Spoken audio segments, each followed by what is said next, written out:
আসসালামু আলাইকুম রহমতুল্লাহ বরকাত। বিসমিল্লাহির রহমানির রহিম। আলহামদুলিল্লাহ রাব্বিল আলামিন ওয়াসসালাতু ওয়াসসালামু আলা সাইয়্যিদিল মুরসালিন নবিয়িনা মুহাম্মদ ওয়া আলা আলিহি ওয়া সাহবিহি আজমাইন। আম্মা বাদ, ফাউযু বিল্লাহি মিনাশ শাইতানির রাজিম। সায়ালামুনা গাদাম মানিল কাযযাবুল আশির ইন্না মুরসালুন নাকাতি ফিতনাতাল লাহুম ফারতাকিবহুম ওয়াসতাবির। আল্লাহ পাকের সমস্ত প্রশংসা যে আল্লাহ পাক রব্বুল আলামিন যাকে ইচ্ছা সম্মানিত করেন, আর যার অবস্থা দেখেন যে লাঞ্ছিত হওয়ার যোগ্য, তাকে আল্লাহ পাক লাঞ্ছিত অপদস্থ করেন। সালাত এবং সালাম নাযিল হোক নবী মুহাম্মদ রাসূলুল্লাহ সাল্লাল্লাহু আলাইহি সাল্লামের ওপর, যাকে আল্লাহ পাক সবচেয়ে বেশি সম্মানিত করেছেন, আর যার বিরোধীদেরকে আল্লাহ পাক রব্বুল আলামিন সবচেয়ে বেশি লাঞ্ছিত করেছেন। আমাদের তাফসীর হবে সূরা কামারের আয়াত নম্বর ২৬ থেকে।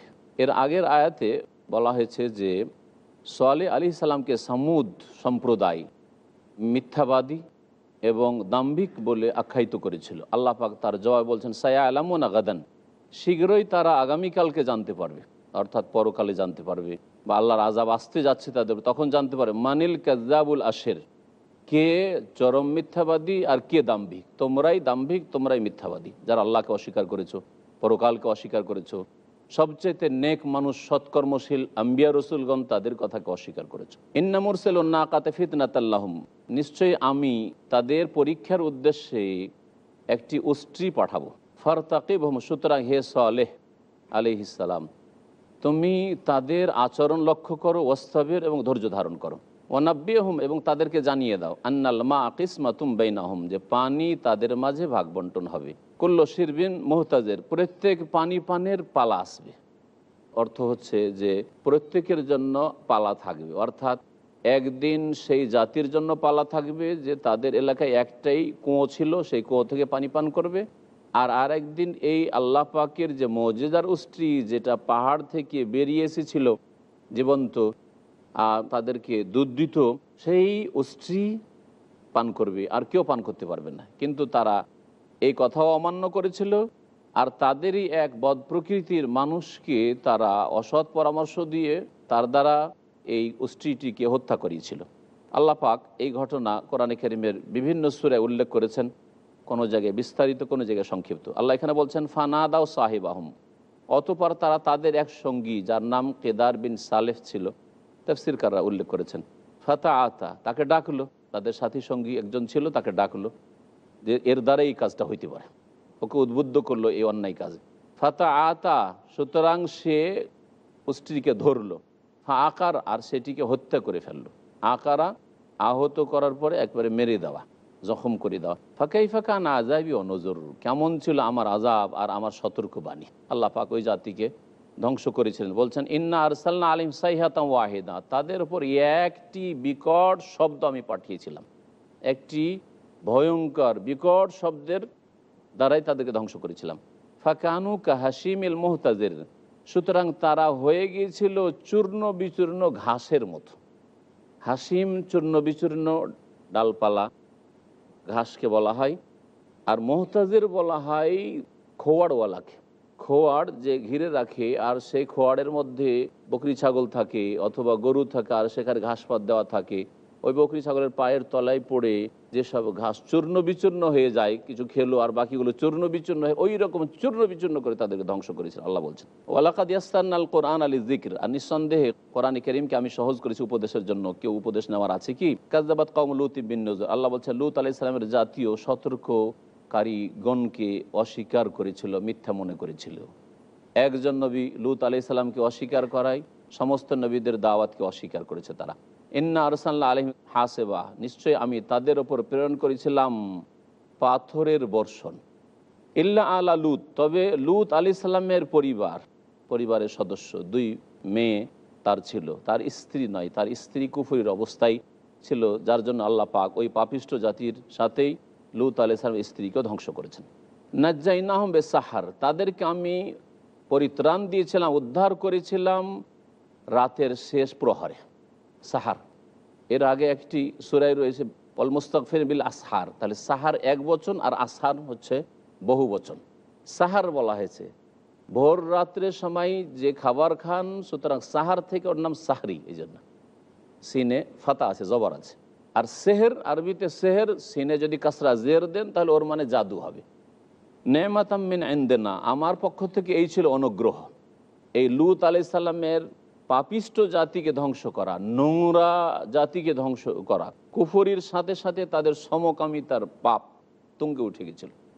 আল্লাহ পাক ইরশাদ করেছেন যে এটি আমার পক্ষ থেকে নিয়ামত ছিল। নিয়ামত এই দিক থেকে যে আল্লাহ পাক সম্মানিত করলেন আল্লাহর নেক বান্দাদেরকে, আর অসৎ লোকদের উচিত শাস্তি দেওয়া, এটি আল্লাহ পাকের নিয়ামত। তাতে শান্তি নেমে আসবে দেশে, আর আগামী প্রজন্মের জন্য এতে আল্লাহ পাকের নিয়ামত রয়েছে যে তারা সংশোধন করবে জীবনের, তারা এই বদ আচরণের হবে না।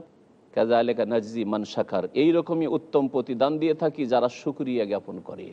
যেমন আমি লূত আলাইহিস সালামকে সম্মানিত করেছিলাম, তেমনই আমি যারা শুকরগুজার বান্দা তাদেরকে আমি উত্তম বদলা দিয়ে থাকি ইহকাল পরকালে।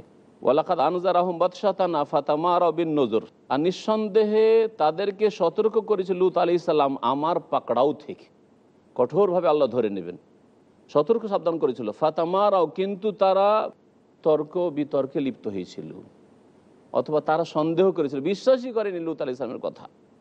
ফাতামারাউ বিন নজর, সতর্ককারীদের সম্পর্কে তারা বাগ বিতণ্ডায় লিপ্ত হয়েছিল বা তারা সংশয় পোষণ করেছিল, মানেনি। ওয়ালাকাদ রাওয়াদুহু আন দাইফিহি, আর এই নোংরা জাতি লূত আলাইহিস সালামের সাথে তার মেহমানদের সুরক্ষার ক্ষেত্রে পীড়াপিড়ি করেছিল, চাপ সৃষ্টি করেছিল। ঘটনা তাহলে একটু বলতে হয়, না হলে আয়াতটা স্পষ্ট বুঝে আসবে না। যখন ইব্রাহিম আলাইহিস সালামের বাড়ি থেকে ফেরেশতারা সুসংবাদ দিলেন ইসহাক আলাইহিস সালামের, আর তারপরে সেখান থেকে যে ইব্রাহিম আলাইহিস সালাম যে ভুনা বাছুর নিয়ে এসেছিলেন তা খেলেন না, আর বললেন যে আমরা যাচ্ছি এখন লূত আলাইহিস সালামের কওমের উদ্দেশ্যে তাদেরকে ধ্বংস করার জন্য। তো সেখানে এসে যখন পৌঁছে, অত্যন্ত সুন্দর চেহারায়, সুন্দর মানুষের রূপে জিবরাইল আলাইহিস সালাম, মিকাইল, ইসরাফিল আলাইহিমুসসালাম, তো এরা যখন মেহমান হিসাবে লূত আলাইহিস সালামের বাড়িতে এসে বসেছেন, তখন এই গ্রামের এই নোংরা চরিত্রের লোকেরা দেখতে পেয়েছে যে এত সুন্দর সুন্দর লোক জীবনে তো পায়নি। আর পুরুষ লোক দেখলে তো এরা এই সমকামিতার জন্য মরিয়া হয়ে ওঠে, আর বিশেষ করে যদি ওইরকম যুবক যাদের দাড়ি গোপ এখনো বেরোয়নি, এদের পিছনে এরা বেশি ছুটতো। এদেরকে খুব সুন্দর লেগেছে, ছুটেছে। এসে লূত আলাইহিস সালাম বলছে যে তোমার বাড়িতে কে ঢুকেছে, ওগুলো আমাদের হাওয়ালা করো, দাও, আমরা ওদের সাথে আমাদের মনের যে আশা রয়েছে তা পূরণ করব। সমকামিতার জন্য তারা তলব করলো, আল্লাহ পাকের কথা বলছেন। এই সময় লূত আলাইহিস সালাম এত পেরেশান হয়ে গেলেন যে আল্লাহ কোন মুসিবত আসলো, আমার মেহমানদেরকে কি করে রক্ষা করো। লূত আলাইহিস সালাম বুঝতে পারেননি যে এরা ফেরেশতা, মেহমান এসছে, আর মেহমানের মান ইজ্জত রক্ষা করা এটা হচ্ছে আপ্যায়নের অন্তর্ভুক্ত, উত্তম চরিত্র এটা।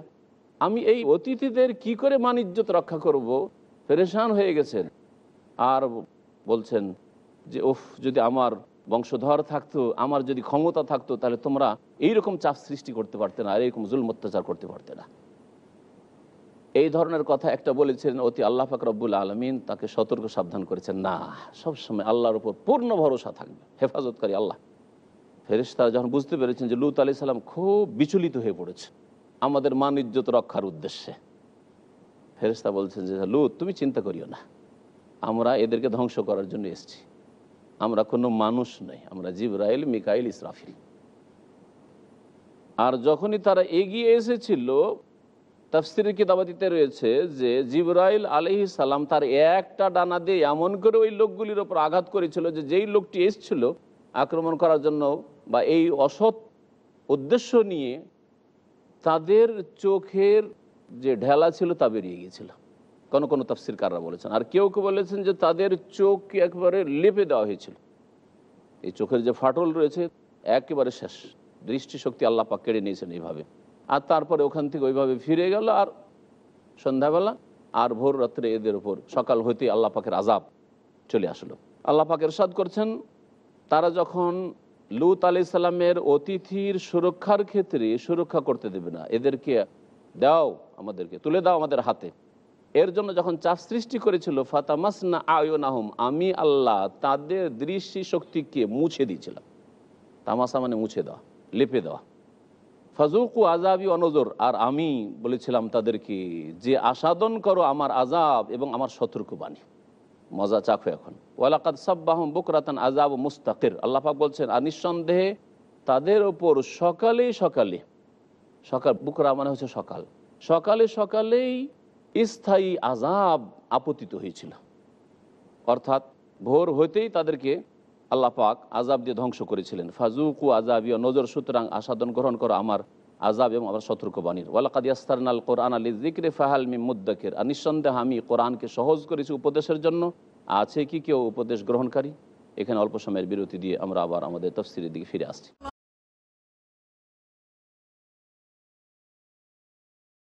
সম্মানিত ভাতৃমণ্ডলী, ফিরে আসি আমাদের তাফসীরের দিকে। আল্লাহ পাক রব্বুল আলামিন এরশাদ করছেন সূরায়ে কামারের আয়াত নম্বর 41, ওয়ালাকাদ জাআ আলা ফিরআউনা আন-নুযুর কাযযাবু বিআয়াতিনা কুল্লিহা ফাআখাযনাহুম আখযা আজিজিম মুক্তাদির।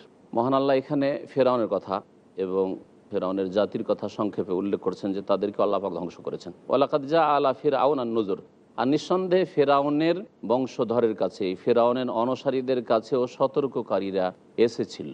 মূসা আলাইহিস সালাম এসেছিলেন আর হারুন আলাইহিস সালাম, দুই নবী এসেছিলেন। কাযযাবু বিআয়াতিনা কুল্লিহা, আমার সমস্ত মুজিজাগুলিকে, নিদর্শনগুলিকে তারা অস্বীকার করেছিল।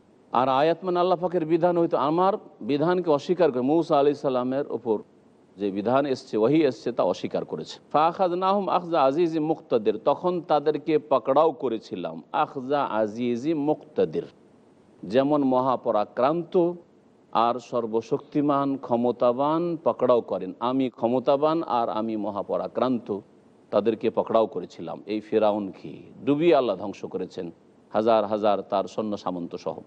আকুফারুকুম খায়রুম মিন উলাইকা আম লাকুম বারাআতুম ফি যুবুর। আল্লাহ পাক এখান থেকে কাফের কুরাইশ, নবী সাল্লাল্লাহু আলাইহি সাল্লামের জামানার যারা কাফের মুশরিক ছিল তাদেরকে বিশেষ করে বোঝাতে চেয়েছেন আর তাদেরকে জিজ্ঞাসা করছেন, আকুফারুকুম খায়রুম মিন উলাইকুম, তোমাদের এই কাফেররা, অর্থাৎ হে নবী মুহাম্মদ সাল্লাল্লাহু আলাইহি সাল্লাম, তোমার যুগের এই কাফেররা আর আগের যুগের এই কাফেররা, ফেরাউনের যুগের কাফেররা, তারপরে আদ সামুদের যুগের কাফেররা, লূত আলাইহিস সালামের জামানার কাফেররা, এইসব কাফেরদের ইতিহাস বর্ণনা করলো সংক্ষেপে। এই কাফেররা বেশি ভালো ছিল আর বেশি শক্তিশালী ছিল না এই কুরাইশরা বেশি শক্তিশালী হয়ে গেছে? আমি ওইসব আগের জাতি কয়েকশো বছর করে বাঁচত আর শক্তির দিক থেকেও প্রবল ছিল, তাদেরকে যদি ধ্বংস করে দিয়ে থাকি, তাদেরও কোনো শ্রেষ্ঠত্ব ছিল না, সেই জন্য তাদের ধ্বংস করেছি তাদের পাপের কারণে। আর এরাও যদি ওই রাস্তায় ধরে তাহলে এদেরকেও আমি ধ্বংস করে দেব। আল্লাহ বলছেন, আকুফারুকুম খায়রুম মিন উলাইকুম, কি তোমাদের কাফেরেরা ওই সব কাফেরের তুলনায় শ্রেষ্ঠ, উত্তম? না, কখনো না। কাফের আল্লাহর নজরে সমান, আল্লাহর অবাধ্য আল্লাহর নজরে সমান, মুশরিক আল্লাহর নজরে সমান। আমলাকুম বারাআতুন ফি যুবুর, নাকি হে কুরাইশ, হে আরব মুশরিকরা, তোমাদের জন্য কোন গ্রন্থে ছাড়প্রাপ্তি লেখা আছে? বারাআ, মুক্তির ঘোষণা লেখা আছে যে তোমরা যদি কুফরি করো তবুও তোমাদের আল্লাহ সাজা শাস্তি দেবেন না, তোমরা যদি মুহাম্মদ রাসূলুল্লাহর বিরোধিতাও করো তারপরেও তোমাদের উপর আযাব আসবে না, এরকম কোনো ছাড়প্রাপ্তি লেখা আছে কি? আমি ইয়াকুলুনা নাহনু জামিউম মুনতাসির, নাকি তারা বলে থাকে আমরা একটি সংঘবদ্ধ দল, জামি সংঘবদ্ধ দল, মুনতাসির যে নিজের প্রতিরক্ষায় সক্ষম, আমরা নিজেদেরকে রক্ষা করতে পারবো। সাইয়ুহজামুল জামু ইউআল্লুনা দুবুর, এই আয়াতে ভবিষ্যৎবাণী রয়েছে, শীঘ্রই এই সংঘবদ্ধ দল পরাজিত হবে আল্লাহ বলছেন। আর এই আয়াতের বাস্তবায়ন হয়েছে বদরের যুদ্ধে। নবী করিম সাল্লাল্লাহু আলাইহি সাল্লামের মক্কি জীবনের শেষ দিকে এই সূরা নাজিল হল। আর তারপরে দ্বিতীয় হিজরিতে বদরের যুদ্ধে রাসূলুল্লাহ সাল্লাল্লাহু আলাইহি ওয়াসাল্লাম 313 জন সাহাবায়ে কেরামদেরকে নিয়ে গেলেন। 1000 কাফের মুশরিক, 70 জন তাদের জাহান্নামে পৌঁছিল হত্যা হয়ে মুমিন মুসলিমদের হাতে, আর 70 জনকে বন্দী করে নিয়ে আসেন রাসূলুল্লাহ সাল্লাল্লাহু আলাইহি ওয়াসাল্লাম সাহাবায়ে কেরাম। আল্লাহ পাক এই ভবিষ্যৎবাণী করেছেন। মক্কাতে ভবিষ্যৎবাণী হচ্ছে যে শীঘ্রই এই সংঘবদ্ধ কুরাইশদের দল পরাস্ত হবে, পরাজিত হবে। ওয়ায়ুআল্লুনা দুবুর, এবং পেছন ফিরে পালাবে। বালিস সাআতু মাউইদুহুম, এই তো দুনিয়ার শাস্তি হলো, এ তো হালকা শাস্তি, 1-2 মিনিটের মধ্যে শেষ, প্রাণ নাশ হয়ে গেল, আর কোনো কষ্ট পাচ্ছে না মনে হইল। হ্যাঁ, কিন্তু তারপরে যে আখিরাতের আযাবের শাস্তি কবরের জীবনে শুরু হইলো, আর জাহান্নামের শাস্তি আখিরাতে যে রয়েছেই তা তো আছেই। বালিস সাআতু মাউইদুহুম, বরং তাদের সাথে নির্ধারিত সময় হচ্ছে কিয়ামতের, কিয়ামতের দিনে সেই মহাশাস্তি তাদের শুরু হবে। ওয়াস সাআতু আদহা ওয়া আমার, এবং এই কিয়ামত অতি কঠিন, আদহা অতি কঠিন, ও আমার এবং অতিশয় তিক্ত। মুররুন মানে তিক্ত, আমার অতিশয় তিক্ত। ইন্নাল মুজরিমিনা ফি দালালিন ওয়া সুর, নিঃসন্দেহে যারা অপরাধী, যে কোনো রকমের অপরাধে থাক না কেন, তারা ভ্রষ্টতাই রয়েছে, গুমরাহিতে রয়েছে, ওয়া সুর আর পাগলামিতে রয়েছে, তারা পাগল। আর যারা ভালো পথে চলে তারা কখনো পাগল নয়। আর কেউ কেউ তাফসীর করেছেন সোরের আর একটি অর্থ হয়, যেটা প্রসিদ্ধ অর্থ সাইর, এই জন্য জাহান্নামের একটি নাম, জ্বলন্ত আগুনকে সাইর বলা হয়। তো নিশ্চয়ই অপরাধী যারা, তারা ভ্রষ্টতায় ইহজগতে গুমরাহিতে রয়েছে, পথহারা হয়ে রয়েছে, আল্লাহর পথে চলেনি, সুতরাং তারা জ্বলন্ত আগুনে অবস্থান করবে, জ্বলবে। ইয়ামায়ুস হাবুনা ফিন্নারে আলা ওজু, স্মরণ করো ওই দিনকে যেই দিন তাদেরকে জাহান্নামের আগুনে তাদের মুখের ভরে টেনে হেঁচড়ে নিয়ে যাওয়া হবে, মুখের ভরে নিয়ে যাওয়া হবে। যুকু মাসা সাকার, আর সাকার একটি জাহান্নামের নাম, তারা জাহান্নামের স্পর্শের আস্বাদন করতে থাকো। ইন্না কুল্লা শাইইন খালাকনাহু বিকদার, নিঃসন্দেহে আমি প্রত্যেক বস্তুকে নির্ধারিত করে সৃষ্টি করেছি, সুপরিমিত করে নির্ধারিত করে সৃষ্টি করেছি। এই আয়াতটি তাকদীর সম্পর্কে তাফসীরকাররা বলেছেন, উলামায়ে কেরামরা, তাকদীর যে ঈমানের 6 নম্বর পিলার, তার দলিল প্রমাণ এই একটি আয়াত, এছাড়াও আরও অন্য দলিল প্রমাণ রয়েছে। প্রত্যেক বস্তুর জন্য আল্লাহ পাক রব্বুল আলমিনের সময়, রিজিক, আয়ু, হায়াত, মত, স্থান, সৎ অসৎ হওয়া, সব কিছুই শুধু মানুষের জন্য, প্রত্যেক জীবের, কুল্লা সেই আল্লাহ বলেছেন, শুধু মানুষের ক্ষেত্রে না, প্রত্যেক বস্তু। তাহলে বোঝা গেল শুধু প্রাণীর না, যেগুলি গাছপালা, উদ্ভিদ, সেগুলির ক্ষেত্রেও, আর পাহাড় পর্বত ইত্যাদি, মাটি পাথর ইত্যাদি, সব কিছুর সময় আল্লাহ পাক নির্ধারণ করেছেন। ওয়ামা আমরুনা ইল্লা ওয়াহিদা, আর আমি যখন ধ্বংস করতে চাইব, কিয়ামত কায়েম করতে চাইব, তো আমার নির্দেশ তো মাত্র একটা হবে, আমার নির্দেশ মাত্র একটা কথা হবে, সেটা হচ্ছে কুন, হয়ে যাও। আল্লাহ বলবেন শুধু ইন্নামা আমরুহু ইযা আরাদা শাইআন আন ইয়াকুলা লাহু কুন ফায়াকুন। আল্লাহ পাকের নীতিমালা হচ্ছে, আল্লাহ পাকের আদেশ নিষেধ হচ্ছে কোনো কিছু করার ক্ষেত্রে, ইযা আরাদা শাইআন, যখন কোনো কিছু করতে চান, আন ইয়াকুলা লাহু কুন, তখন সেই বিষয়টির উদ্দেশ্যে বা সেই কাজটির উদ্দেশ্যে বলেন কুন, হয়ে যাও, ফায়াকুন, তখন সেটা হয়ে পড়ে। সূরা ইয়াসিন আল্লাহ পাকের ইরশাদ করেছেন, কালামহিল বাসার, চোখের পলকের মতো। আর এই একটা কথা বলতে চোখের পলকের সময় লাগে না, আর চোখের পলকে আল্লাহ পাক রব্বুল পৃথিবীকে উল্টে পাল্টে রেখে দিবেন, ধ্বংস করে দিবেন। ওয়ালাকাদ আহলাকনা আশিয়াকুম, আল্লাহ পাক বলেন নিঃসন্দেহে আমি তোমাদের মতো লোকদেরকে, তোমাদের আকীদা, তোমাদের মতোই বিশ্বাস, ভ্রান্ত বিশ্বাস, তোমাদের মতোই চরিত্র, তোমাদের মতোই শিরক কুফরিতে লিপ্ত, পাপে লিপ্ত লোকদেরকে আমি ইতিপূর্বে ধ্বংস করেছি। ফাহাল মিন মুদ্দাকির, আছে কি কেউ উপদেশ গ্রহণকারী? দেখো আগের লোকদেরকে ধ্বংস করেছি, আর তোমাদেরকে ছেড়ে দেবো? আছে কেউ মক্কায় উপদেশ গ্রহণকারী যে নবীর প্রতি ঈমান নিয়ে আসবে? আছে কেউ, কোনো মানুষ উপদেশ গ্রহণকারী যে সৎ পথে ফিরে আসবে? আল্লাহ পাক তারপর ইরশাদ করছেন, ওয়াকুল্লু শাইইন ফাআলুহু ফিজ জুবুর, আর যা কিছু তারা করে বা করবে তা লেখা রয়েছে কর্মলিপিতে, আমল নামায়। এই জবর আমল নামাকে বোঝানো হয়েছে। তাহলে প্রত্যেক ব্যক্তি যা কিছু করে বলে, প্রত্যেকটি বস্তু ভালো করলেও লেখা হয়, মন্দ করলেও লেখা হয়, আমল নামায় যে লেখা হয়, এর দলিল প্রমাণ হচ্ছে এই আয়াতটি। ওয়াকুল্লু সগীর ওয়া কবির মুস্তাতার, আল্লাহ পাক বলছেন আর প্রত্যেক ছোট বড় সব কিছুই লিপিবদ্ধ হয়। ছোট গুনাহও লিপিবদ্ধ হয়, বড় গুনাহ হয়, ছোট নেকিও হয়, বড় নেকি হয়, ফরজ ওয়াজিবও লেখা হয়, সুন্নাত মুস্তাহাব লেখা হয়, অন্তরের সৎ নিয়তও লেখা হয়। অন্তরে সৎ নিয়ত করলে হয়তো কোনো কারণে করতে পারলেন না, সেটা তো নেকি লেখা হয়, নবী সাল্লাল্লাহু আলাইহি ওয়াসাল্লাম বলেছেন ইন্নাল মুত্তাকিনা ফি জান্নাতি ওয়া নাহার, নিশ্চয়ই আল্লাহ ভীরু যারা, যারা সংযত পাপ মুক্ত জীবন যাপন করেছে, তারা জান্নাতে, বহু বাগান বিশিষ্ট জান্নাতে অবস্থান করবে। ওয়া নাহার, আর নহরে অবস্থান করবে, তাদের জন্য জান্নাতি নহর রয়েছে। ফি মাকআদে সিদকিন ইনদা মালিকি মুক্তাদির, আর তাদের অবস্থান হবে ফি মাকআদে সিদকিন, প্রকৃত সম্মান তাদের হবে।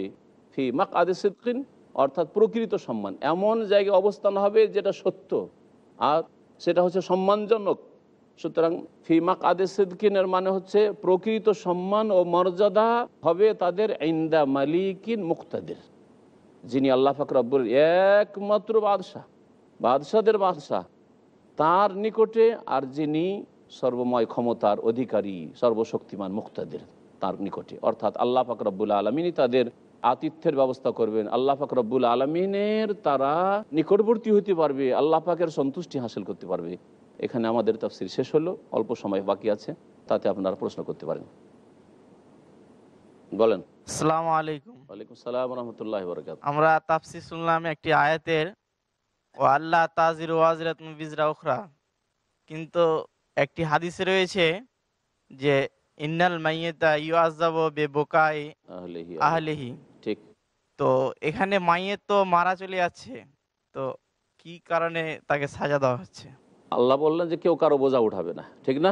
এটা হচ্ছে আল্লাহ পাকের নীতিমালা। আর একটি সহি হাদিস রয়েছে, বরং একাধিক হাদিস রয়েছে মর্মে, যে কোনো মাইয়েত মৃত ব্যক্তির ওপর যদি তার পরিবার পরিজন আত্মীয় স্বজন রোদন করে কান্না করে, এমনি কান্না নয়, তাহলে মাইয়েতকে শাস্তি দেওয়া হয়।